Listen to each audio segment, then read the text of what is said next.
साण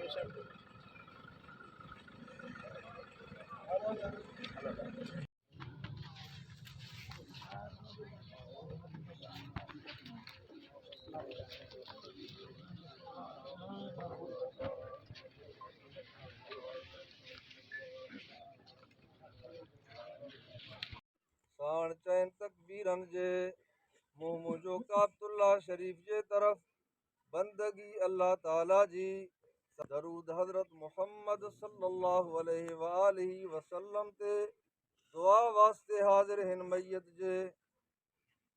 अल्लाहु अकबर।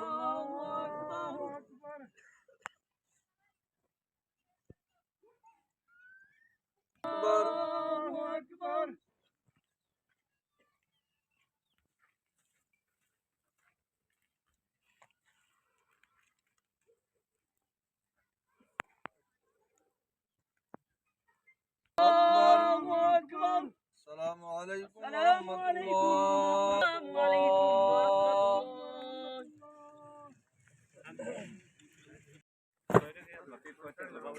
अदादिगाट शहीद को सलामी होगी। सलाम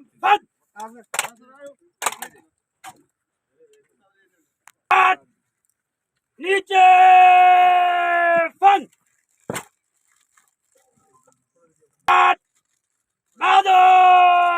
फन पीछे रोक रही, पीछे फिर सामने से जल्दी चल। के सब्र जमील अता फरमा। असां सभिनी खे क़ब्र आख़िरत जी तयारी जी तौफ़ीक़ अता फरमा। असांजे फोर्सेस खे साईं कत्ल जे मामले के शहीद शहादत वारे मामले ते खे कीअं तव्हां था ॾिसो?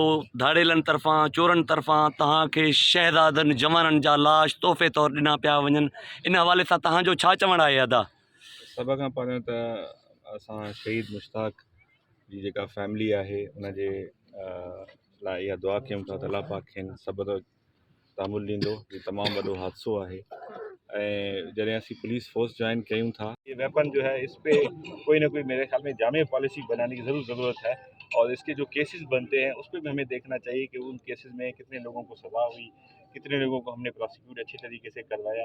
ये भी फिर एक पूरा पैकेज है जिसमें हम ये देखना चाहिए कि कितने डकैट्स को सज़ा मिली, कितने को इलीगल वेपन में सज़ा मिली। ये पूरा एक पैकेज है, इस पर मेरे ख्याल में ज़रूर सोचना चाहिए, डिबेट होनी सर। चाहिए। शहीद जवान मुश्ताक गडानी को किसाने को 11 घंटे हो गए हैं, अभी मजीद क्या आप अंदाज़ा करेंगे कितने घंटों तक आप उनको ट्रेस कर पाएंगे? क्या लाएअमल है? घंटों की बात नहीं है।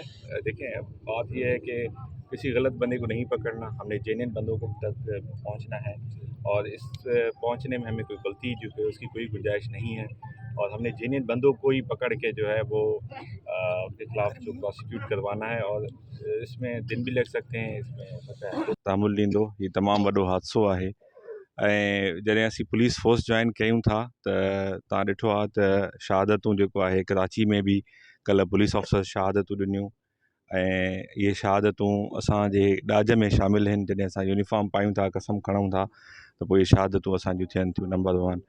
नंबर 2, मूंखे हिकिड़ी ॾाढी आहे त असांजे मुआशरे में वेपन तमामु घणो वधी वियो आहे, हथियारनि जो जेको तइदादु आहे उहो तमामु घणो वधी वियो आहे ऐं माण्हुनि में हिकिड़ो वायलेंस बि अची वियो आहे ऐं राति हिन बहादुरी सां मुक़ाबिलो कयो। असीं सभई Sindh police inspector general of police जी तरफ़ां खेसि ऐं पूरे डिपार्टमेंट जी तरफ़ खां असांखे फ़ख़ुरु आहे त शहीद मुश्ताक अहमद जेको आहे गडानी पंहिंजे न सिर्फ़ु ॻोठ जो नालो रोशन कयो आहे शहादत सां, बल्कि अल्लाह पाक वटि बि सुख़ुरू थियो आहे ऐं उहे त खणी मिलंदा, पर जेके वॾे में वॾो हिकिड़ो रुतबो आहे जंहिंजे लाइ हर जवान ऐं हर माण्हू जेको आहे उहो ख़्वाहिश कंदो आहे, उहा शहादत अल्लाह पाक खे नसीब कई आहे। ऐं यकीन ॾियारायां थो त पुलिस जे अफ़सरनि जो जिन खून जेको आहे नाहक उन्हनि खे गोलियूं हलायूं उनजो अंजाम इंशाअल्लाह ख़राबु थींदो ऐं तमामु जल्दी। बदकिस्मती सां जॾहिं तव्हां सां रूबरू थिया आहियूं त कंहिं न कंहिं जवान जे जनाज़े नमाज़ ते हूंदा आहियूं। केसि ताईं घोटकी ज़िले जा जेके माण्हू ॾिसो ॻाल्हि इहा आहे त हिते जो ख़ात्मो छो कोन अची सघियो आहे हिन महिल ताईं? तव्हांखे बि 6 महीननि खां मथे जो वरितो थी ॾिसो ॻाल्हि अञा हिकिड़ो सुवाल ॿियो वठोसीं हुन खां पोइ वेपन जी तव्हां जीअं ॻाल्हि कई थी, वेपन पूरी सिंध में ख़ासि करे घोटकी ज़िले में किथां अचनि था ऐं पुलिस उनखे रोकण में छो नाकाम आहे? ऐं घोटकी ज़िले जो जेको रोंती वारो कचो आहे उन में ऑपरेशन तव्हांजो जेको आहे उहो केतिरे अरसे खां हले थो पियो, उन वटि तव्हांजो जेको वाइपन आहे एतिरो जदीद जेको जंगी हथियार आहे उहो कीअं पहुचे थो, इन हवाले सां ॿुधायो। अच्छा, सभ खां पहिरीं ॻाल्हि इहा आहे त को बि पुलिस अफ़सर न चाहींदो आहे त उनजे अंडर कमांड में शहादतूं थियनि। इहे अलाह पाक जी तरफ़ खां हिकिड़ा फ़ैसिला हूंदा आहिनि ऐं मां सम्झां थो त अलाह पाक ई बहितर तौर ते इंसान जी ज़िंदगी उन लिखी आहे, नंबर 1। नंबर 2, ॾिसो असां वटि ॿ तरीक़ा हुया जिते माज़ी में हिते पुलिसिंग थींदी रही आहे, वांगुरु मां बि उन्हनि खे इलाज कयां, मिंथू कयां माण्हू वापसि कराइण जे लाइ, इलाज कयाऊं, को SHOs रखूं, वञनि ऐं डीलिंगूं कराइनि। हिते पुलिस जेको आहे काफ़ी सालनि खां वठी जेके इशूज़ हुया उन्हनि खे हथु विझण जी जॻह ते कंप्रोमाइज़ वारी नेचर में हुई। जेको आहे फस्ट टाइम पुलिस जेको आहे मुआदो हटकायो आहे ऐं डकॉइट्स खे हिट करण जी कोशिशि कई आहे, उनखे मारण जी कोशिशि कई आहे। हिते